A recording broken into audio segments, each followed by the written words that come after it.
some music, then why don't you follow along?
God is my source. God is my power. God gives me everything I need. So I give thanks for all my blessings. God gives me everything I need. Let's stand up and sing this. God is my source. God is my power. God gives me everything that I need. So I give thanks for all my blessings. God gives me everything that I need. Do harmonies, harmonies. God is my source. Oh, God is my power. God gives me everything I need. So I give thanks for all my blessings. God gives me everything I need. Try love is my source. Love gives me everything I need. So I give thanks for all my blessings. Love gives me everything I need. Joy is my source. Joy gives me everything I need. So I give thanks for all my blessings. Joy gives me everything I need. Let's pray on that. And so we do turn our attention within as we know the truth of our opening statement. Let's affirm it together. There is but one presence and one power in my life and in the universe. God the good, omnipotence. From this quiet place, let's try peace is my source.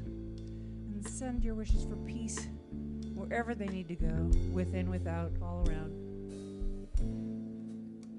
Peace is my source. Peace is my power. Peace gives me everything I need. So I give thanks for all my blessings. Peace gives me everything. Now God is my source. Yeah, God is my power. God gives me everything I need. So I give thanks for all my blessings. God gives me everything. One more time, big and loud. God is my God is my power. God gives me everything. So I give thanks for all my blessings. 3 times. God gives me everything I need. God gives me everything that I need. God gives me everything I need.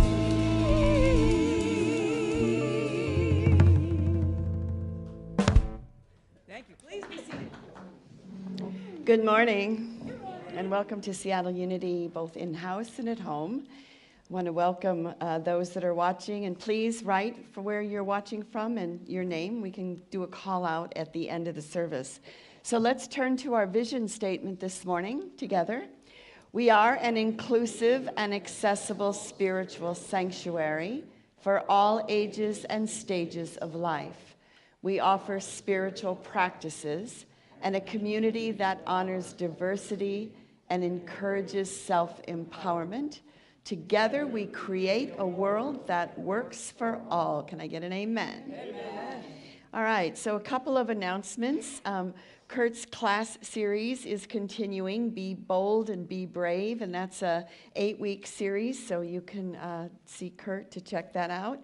And then I'm going to be leading a class called Chart Your Own Course, and that's about taking the intention that we have set for this year and having it manifest. So I'm doing an intro to this class today at 11:30 in the conference room, and it will be held on 3 Saturdays, because when I asked people what worked for them, Most nights don't work, especially for those of you who work, because getting down here with the traffic. So we decided on a few Saturdays. So you can check out the schedule for that.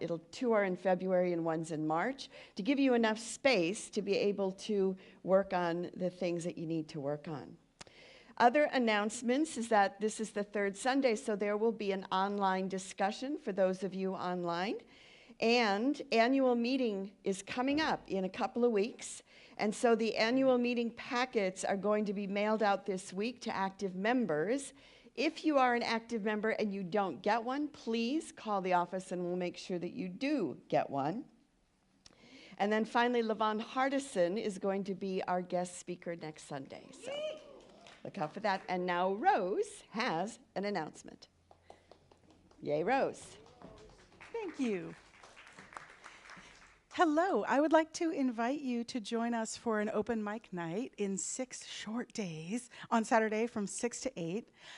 So we ask you to please come and share your art form, whatever it is. So some people will share some music, poetry, storytelling, dance, any kind of art form. Every person will have 5 minutes to share what they have. And a love offering will be accepted but is not required. You're invited to bring a beverage to share with us. And if you'd like to have some more information, you can meet with me. I'll be in the lobby after the service. We'll just have the sign up at the door. But I'm hopefully going to be able to sign up. I need about 5 volunteers to handle the doors and the beverages and the timer and the media and all that kind of thing. So we need lots of help to get these kind of events on. So hope to see you on Saturday from 6 to 8. Thanks.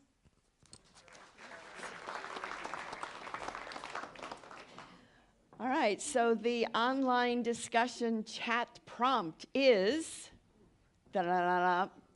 There we go. Does your inner voice have a sound? So for those of you at home, that's your chat prompt. And everyone else, let's all stand and greet one another.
Stay standing as you are able.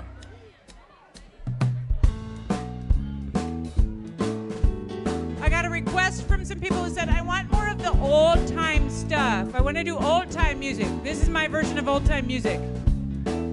I have decided to follow spirit. I have decided to follow spirit.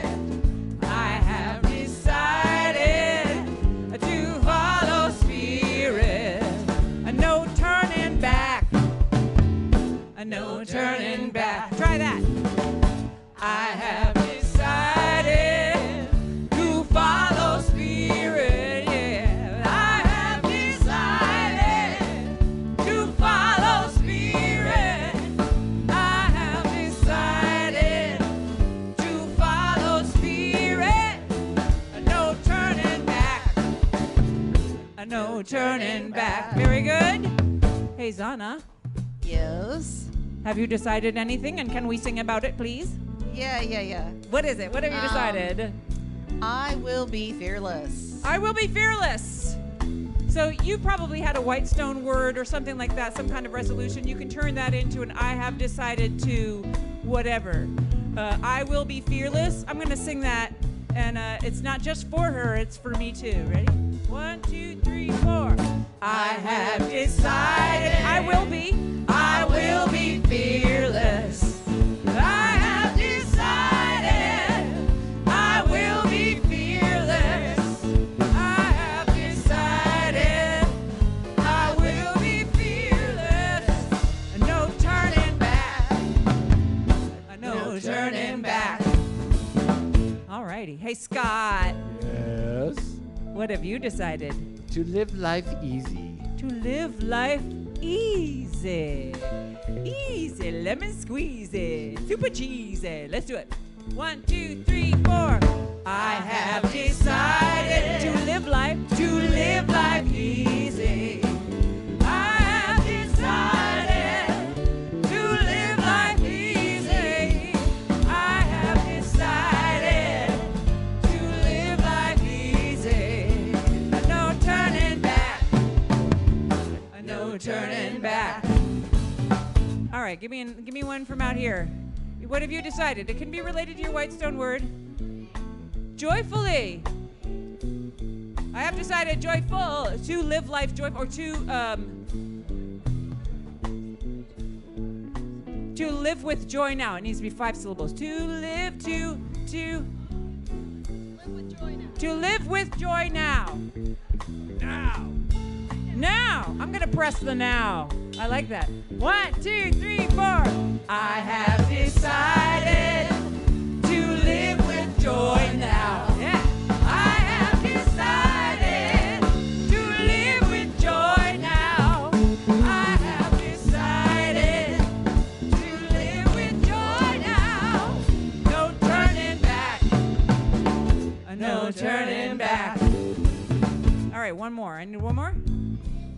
What is it? Oh, peace within. All right, Heather says peace within. Let's make that 5 syllables. To find my peace now. How's that? To find my peace now. 1, 2, 3, 4. Do I have decided? I had you there. To find my peace now. I have decided to find my peace now. I have decided to find my peace now. No turning back. No turning back. Do that again. No turning back. No turning back. No turning back. One more time, last time. No turning back. No turning back. Nice. Please be seated.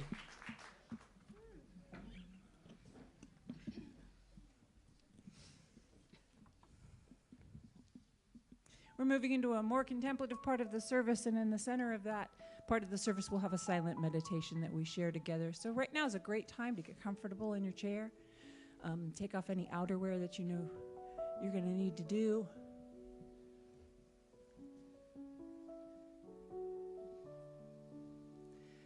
Our theme for 2025 is Voices of the Divine. And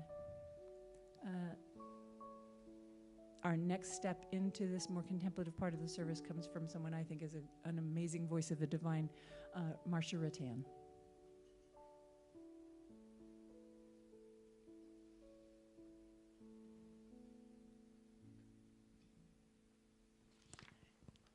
Good morning.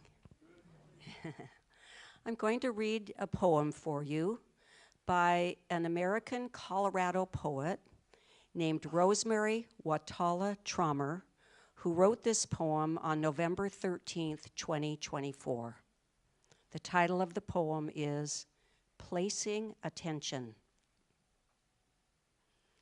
As the weather is changing, and the light is changing, and the birds at the feeder in the yard are changing, as the leaders are changing, and the feelings are changing, and the way that we see each other is changing, I notice the invitation to turn toward the truth of what does not change. Something so vast, so unnameable, so unable to be grasped and held, something so present there is no life without it, that knows itself through you, through me, through clover and tree and cloud, and goes on and on and on forever. That I turn again and again toward that.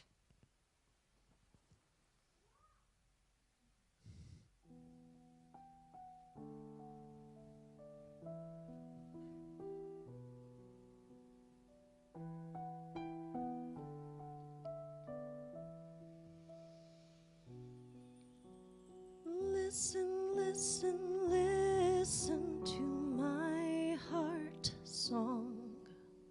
Listen, listen, listen to my heart song.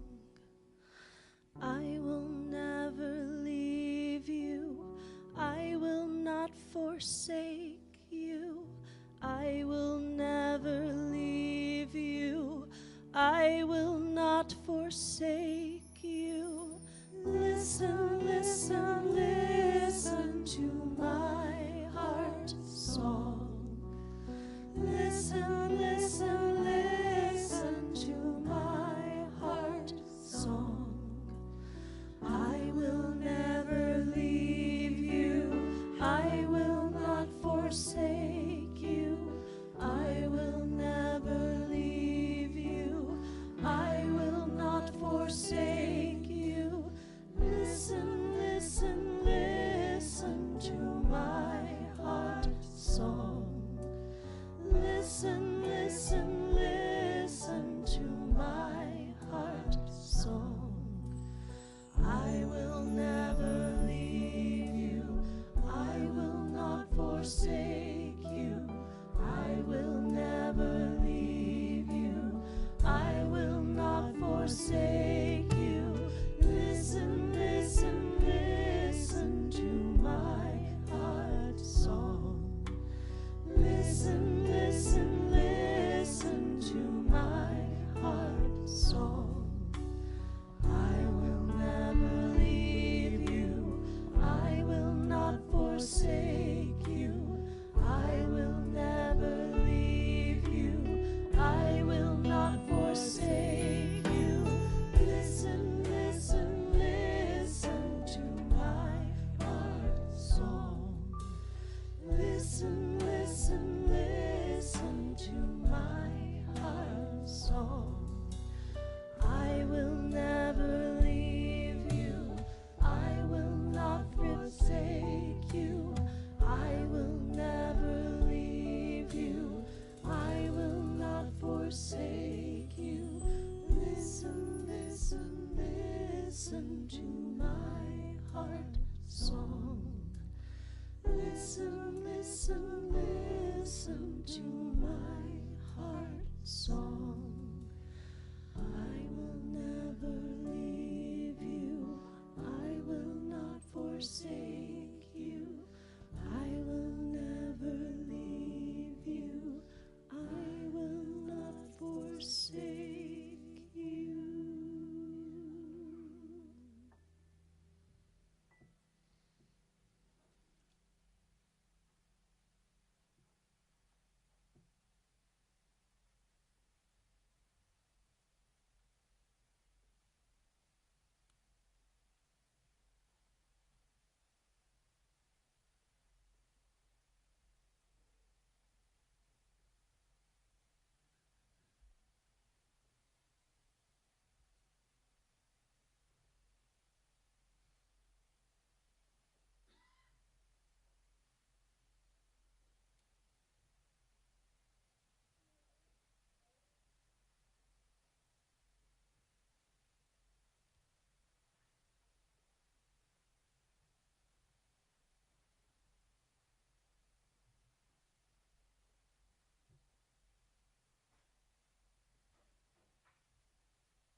This is a song by one of the divine voices of the 20th century, Stephen Sondheim.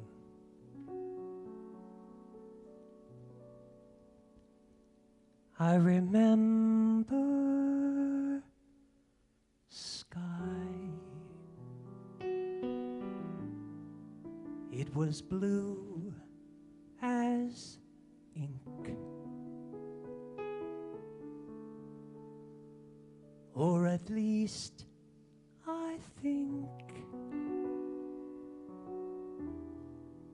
I remember sky.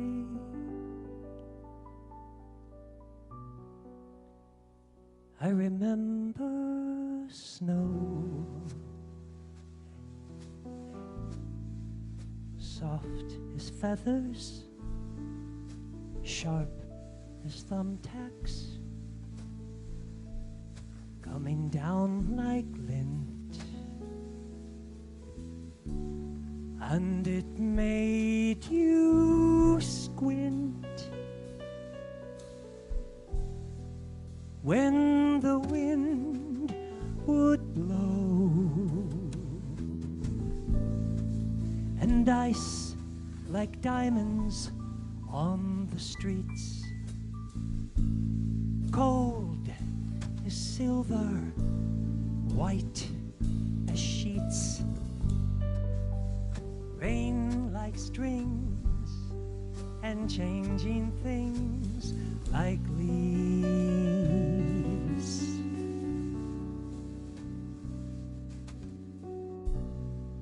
I remember leaves,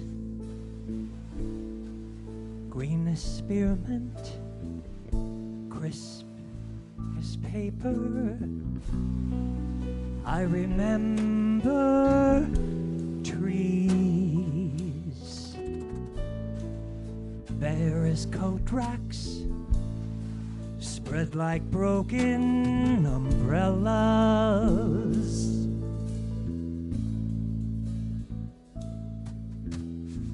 And parks and bridges, ponds and zoos, ruddy faces, muddy shoes, light and noise, and bees and boys and days.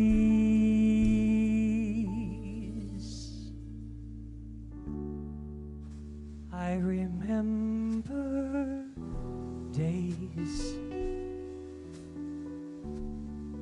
or at least I try. And as years go by, they're a sort of haze, and the bluest ink isn't really sky.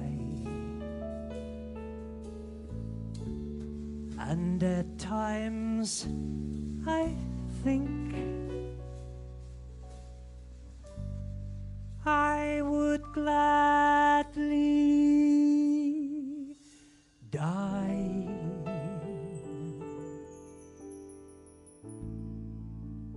for a day of sky.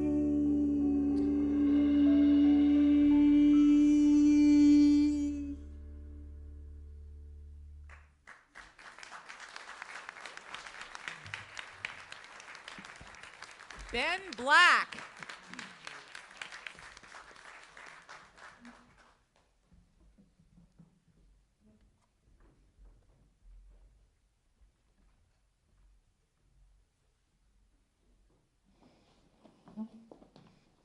Thank you, Ben.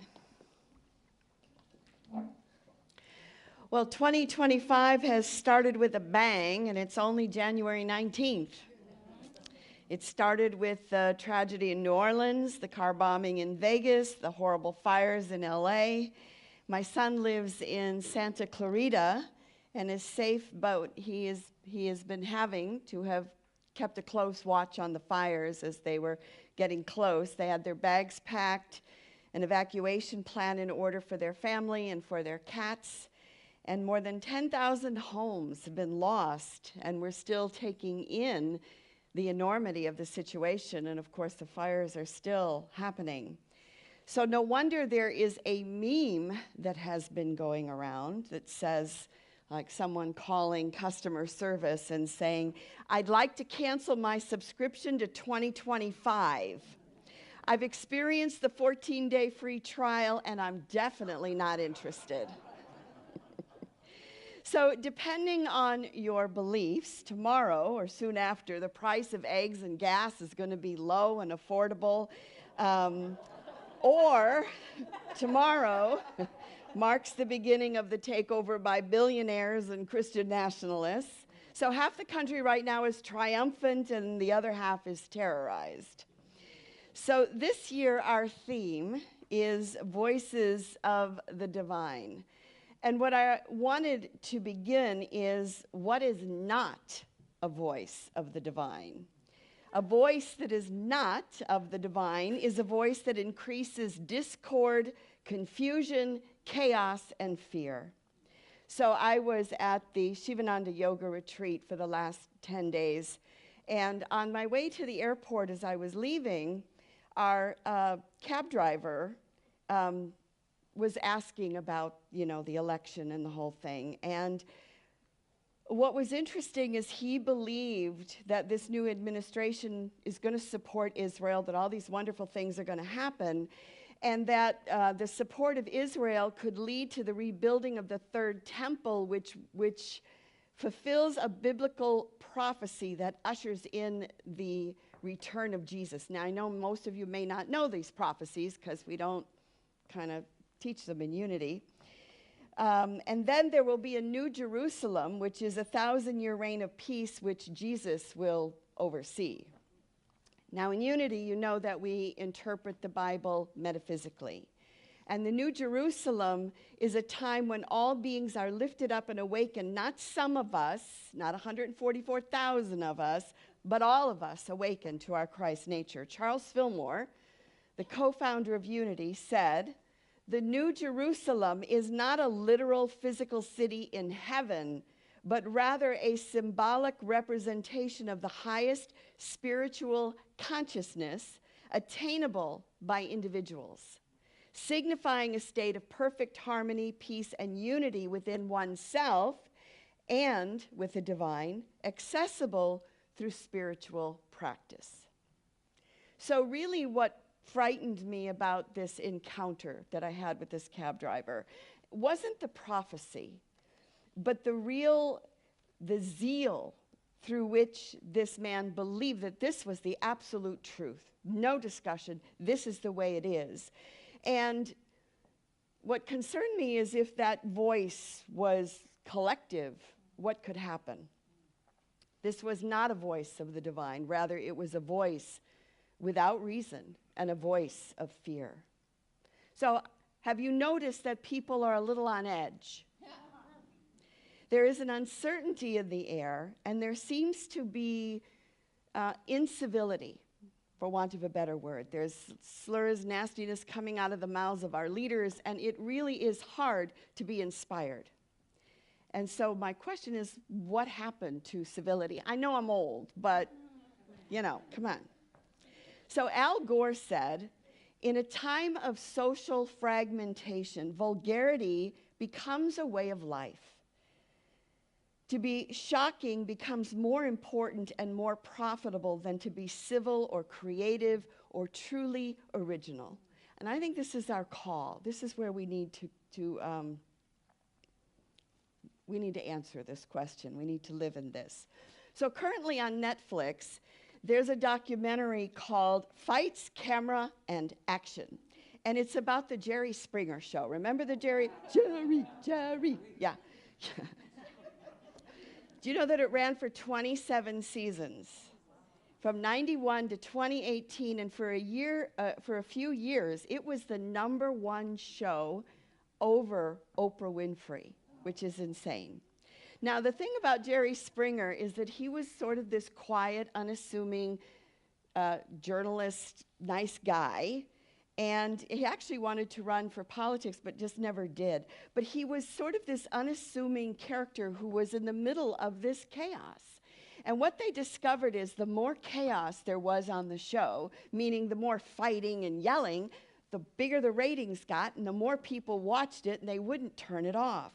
Time magazine said about the process, said that when they got to the studio, when the guests got to the studio, the producers would coach the guests on what to say, and they would get them worked up, right? And one guest even said she got free drink tickets before the show started, so that you rev them up to tornado level, and then you send them out on stage. So one of the executive producers has said, the kind of stuff that's happening now in the world, we're kind of responsible for this. And Robert Fetter, who was a Chicago media critic, said, Jerry Springer got success and riches, but what did he have to do in order to achieve it? It's a perversion of the American dream. It was a low point for television, and it ushered in an era that we're living in now, where anything goes and there are no guardrails or boundaries. And Jerry Springer said this at the end of his life. He said, I'd like to take this opportunity to frankly apologize for everything I've ever done in television. I have ruined the culture. He still made $300 million, but hey. So, you know, we could kind of see where the trend has gone and what leads us to where we are today and how this whole thing has seemed to have snowballed out of control. But let's turn it over and then ask, so what are the characteristics then of a divine voice, or a voice of the divine? A divine voice, or a voice of the divine, is a voice that has a long-lasting impact on the world for the good. It is a voice that stands the test of time, and it doesn't matter if the voice is from yesterday or from thousands of years ago. So Jesus was a voice of the divine. Buddha, Krishna, Aristotle, Martin Luther King, Gandhi, Mother Teresa, Eleanor Roosevelt, Malala. There are prophets of both past and present. Al Gore really was a voice of the divine. He warned us about climate change 20 years ago. He said, global warming is causing the loss of individual species at a level comparable to the extinction event that wiped out dinosaurs 65 million years ago. That event was believed to have been caused by a giant asteroid, but this time it is not an asteroid colliding with the Earth and wreaking havoc. It's us that is wreaking havoc. He said, I actually thought and believed that the story would be compelling enough to cause a real change in the way Congress reacted to that issue. I thought they'd be startled, but they weren't. So just because we hear the voice of the divine doesn't mean that we're willing to take action or that we're even willing to make any changes. Martin Luther King has been a voice of the divine. In his letter from Birmingham jail, he described the preparations that they would go through before a march. He said, we started having workshops on nonviolence and repeatedly asked ourselves the questions, are you able to accept blows without retaliating? Are you able to endure the ordeals of jail?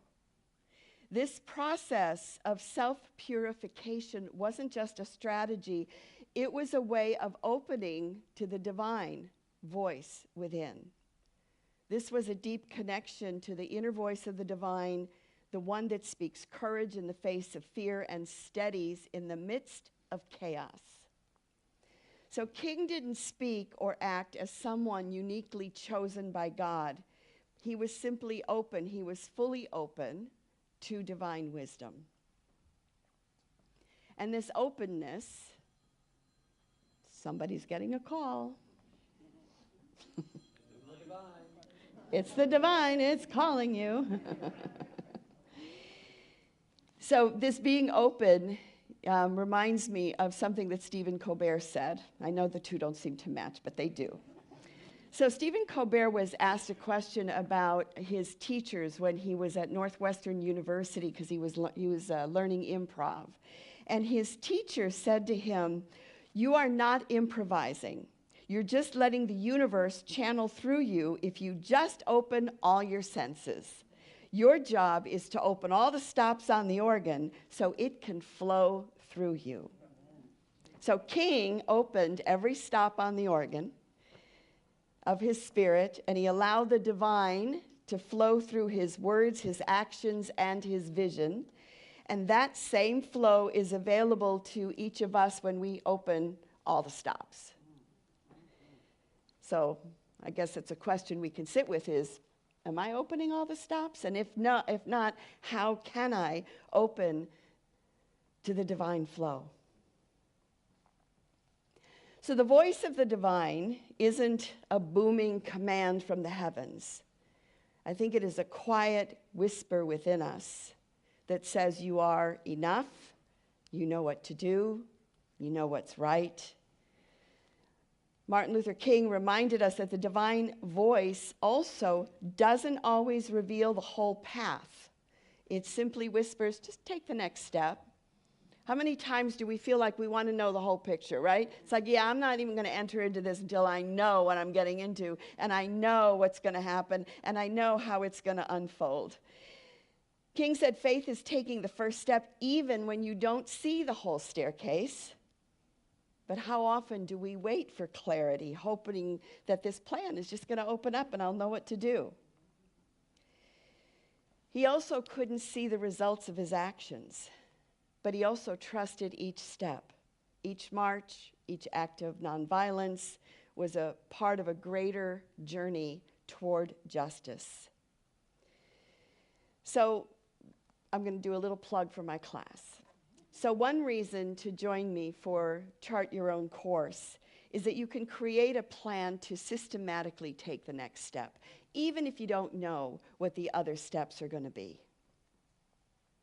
In Isaiah 40:31, we read, "But those who hope in the Lord will renew their strength. They will soar on wings like eagles. They will run and not grow weary. They will walk and not faint." So living in the Northwest as we do, the sight of eagles is pretty common around here, isn't it? So I live near the Burt Gilman Trail and, walk up and down it. And one day I was walking on it and I noticed there were like pieces of fish on the trail. There was like a fish's head and a fish tail and it was just scattered in different places. And I thought, how in the world, because the lake is over there, how did the fish get here? And then I looked up and I saw that it was sort of a highway for the eagles, and they were just happened to be picking up fish in the lake and then, dropping pieces of it along the path. My daughter one time was walking along the path and there was a bald eagle and he was just standing under a tree. And so she's walking towards him and she just stops and she's like, nobody's going to believe that there's a bald eagle standing there and staring at me. So she said she stood really still and then she reached in her pocket to get her phone. And she said she went really slow and as soon as she got it out, he took off. So eagles have a lot to teach us about how to approach life's difficulties because they have incredible vision. And maybe all birds have incredible vision that they can see, really because he wanted to eat. So I came in and I brought him a cracker and he threw it at me because he knew that I was making spaghetti noodles and that's what he wanted because he could see it with that eye. That would go back and forth. So I imagine that eagles have even better vision than that bird that lived with us. And they're able to see both the big picture and minute details from great heights. So we're called to rise above any storm that we're in and look at the situation from a higher perspective. Eagles don't avoid the storms either. They use the wind to lift them higher. And so challenges can be opportunities for growth and resilience. Now, for us, we don't have the winds that can lift us, but we have meditation and prayer. We have friends that are supportive of us, that can help us rise above reactive emotions, just like an eagle catches an updraft. And again, back to Martin Luther King, he rose above injustice. Again, in his letter from Birmingham, he was responding to clergy who were criticizing his actions as untimely. And he said, "We were confronted with blasted hopes, and the dark shadow of a deep disappointment settled upon us. So we had no alternative except preparing for direct action, presenting our very bodies as a mean of laying our case before the conscience of the community." So even when faced with systematic oppression, segregation laws, economic injustice, the denial of basic rights, King's vision soared above these things. He saw beyond the present pain toward the promise of justice. He said, "Living constantly at tiptoe stance, never knowing what to expect next, and plagued with inner fears and outer resentments, fighting a degenerating sense of nobodiness. And yet, he chose not to be crushed by the weight of this. Instead, he took the storm's winds and rose higher." So he taught us to see beyond the immediacy of despair, reminding us that while change might not come in a lifetime, the momentum we start can't be stopped. So, what do you do when the weight of the world presses down on you, or the weight of your life and situations that you may have to be dealing with? You have to shut out the noise. You have to close the computer. You have to be quiet. You have to rise above it, not by ignoring it, but by listening to that inner voice that tells you how to navigate it. I'm leaning on scripture again, 1 Kings, when Elijah's looking for God. He's like, "Where's God?"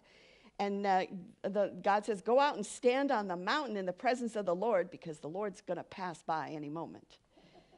And then a great and powerful wind tore the mountain apart and shattered the rocks before the Lord, but the Lord wasn't in the wind. And then after the wind, there was an earthquake, but the Lord wasn't in the earthquake. And then after the earthquake came a fire, but the Lord wasn't in the fire. And after the fire, a gentle whisper. So when we connect with the divine within, our action becomes aligned with a higher purpose because we're listening. The chaos of the world may not disappear, but our response shifts, and we stop reacting from fear and start moving toward love. So again, as I said earlier, I was at the yoga retreat for 10 days. And there's people from all over the United States, Canada, pretty much the world. And it's just a place of meditation, of chanting, of, being quiet. And Deepak Chopra surprised us with a visit. He came to have a private retreat, and he did speak 3 times for us, but basically he was in this silent place. And one of the things that he said while he was with us that stuck with me, he said many things, but one of the things that he said is that our true compass in life should be joy. Now, he said, I'm not talking about happiness. I'm not talking about like you got to be happy all the time or sad, but joy, he said, is that center point. It's that place of peace, of silence, and of centeredness. That is what he sees as one of the paths to enlightenment. So not to be, going back and forth with all the different emotions.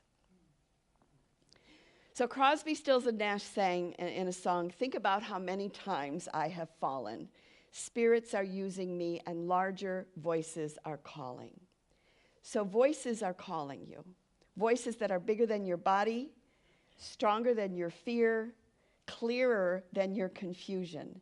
And again, this is the force that guides us. And you can call it your soul, you can call it your guardian angel, God, the universe, Jesus, divine love, ancestors. So in these times, let us be discerning in order to listen to the voice of the divine, because the chaos and incivility that permeates our culture have become so loud that it takes effort not only to hear the other voices of the divine, but to listen to our own inner voice. So the New Jerusalem is not a distant physical city, but a state of awakened consciousness. It's a collective rising to our inner Christ nature. We're called right now to be grounded in spiritual practice, connected to the divine. And the eagle teaches us to soar above life's storms. So like Martin Luther King, who rose above injustice, we can choose to turn and act from faith and love to act in love rather than from fear. So each of us has the capacity for this divine voice. And as we go forth this week, may we align with this purpose as we quiet the noise, listen deeply, and allow that improv, that divine flow to move through us. May this be so. Amen.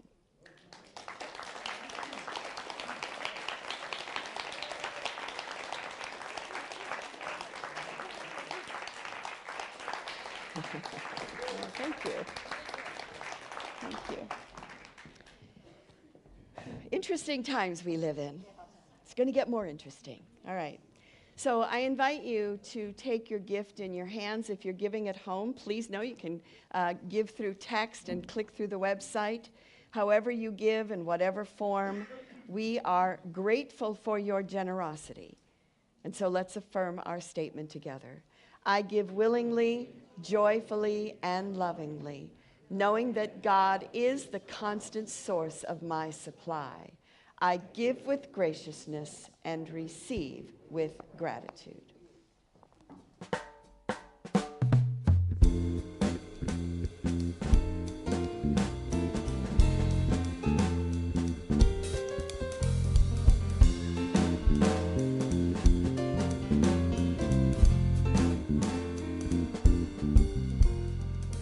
When you wish upon a star, makes no difference who you are. Anything your heart desires will come to you. If your heart is in your dream, no request is too extreme. When you wish upon a star, as dreamers do, fate is kind. She brings to those who love her sweet fulfillment of their secret longing. Like a boat out of the blue, fate steps in to see you through. When you wish upon a star, your dreams come true.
Join me when you wish upon a star. Makes no difference who you are. Anything your heart desires will come to you. Like a bolt out of the blue, they step in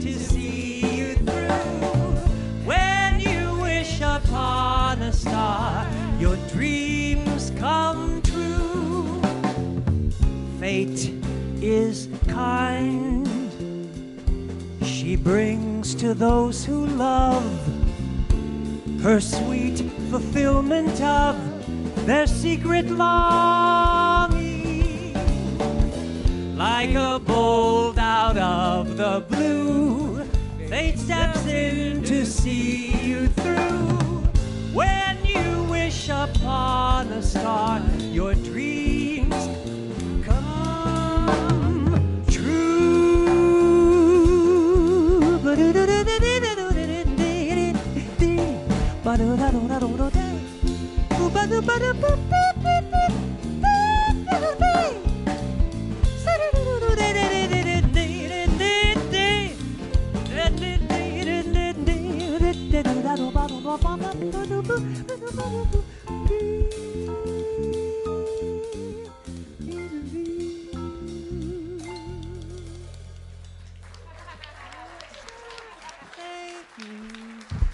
Ben Black.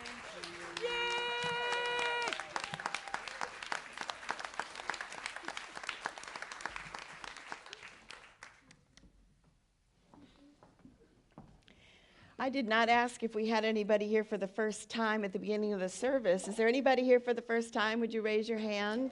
Thank you for being with us. Welcome.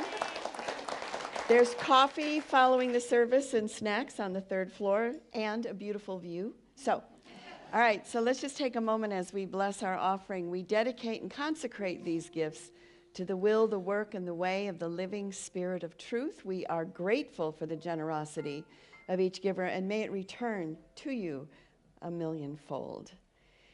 So I want to call out those that are watching from all over. We've got Oregon, Turtle Bay, Oahu. That's Andrea. She's in Hawaii. Edmonds and Lake Forest Park. Westland, Oregon is Louise. Sequim, Corvallis, Greenwood, Linwood, Chicago. Hi, Nancy. Issaquah, Greenwood, Capitol Hill, the UK with Julia. Deborah in Milton, Kansas City, which is where Avery is. Debbie is in Olympia. Faith is in Seward Park. And then Aaron did a check this week to see where people are watching from. And in addition to this, we have LA, New York, Idaho, Canada, Nigeria, Puerto Rico, India, Mexico, Brazil, the Philippines, and the Dominican Republic. So wherever you're watching from, we're grateful. Thank you for joining our community. And remember that there's an online discussion for those of you watching online. So let's just take a moment as we bless those who have requested prayer. So I invite you to move to your heart space. And we bless the United States in this peaceful transition of power and affirming that the highest and best is outworking. We hold for healing for Raymond, for Carl, for Greg, for Ramona, for Kyle and Cheryl. We hold and we bless for protection, Ryan, who's a firefighter in California. We hold in our prayers Faith and Sabrina, Marcia, Cherie, Kim, Ann, Michael and Don, Scott, Vicky, Brian, and Tanis, and anyone else who comes to mind. Please speak the name of the place or the person right now. Grandpa John. And so we join together in our prayer for protection. The light of God surrounds us. I am light. The love of God enfolds us. I am love. The power of God protects us. I am power. The presence of God watches over us. I am presence. Wherever we are, God is, and all is well. Yes, it is. Let's stand as we are able and sing Shanti, one more closing song together. And if you'd like to hold hands, you can, but you're allowed to say, no thanks, I don't want to hold your hand. It's unity. You're allowed to do a whole lot of stuff. It's okay. Shanti, it means peace. So once again, sending that peace out to wherever it's needed. Shanti, Shanti,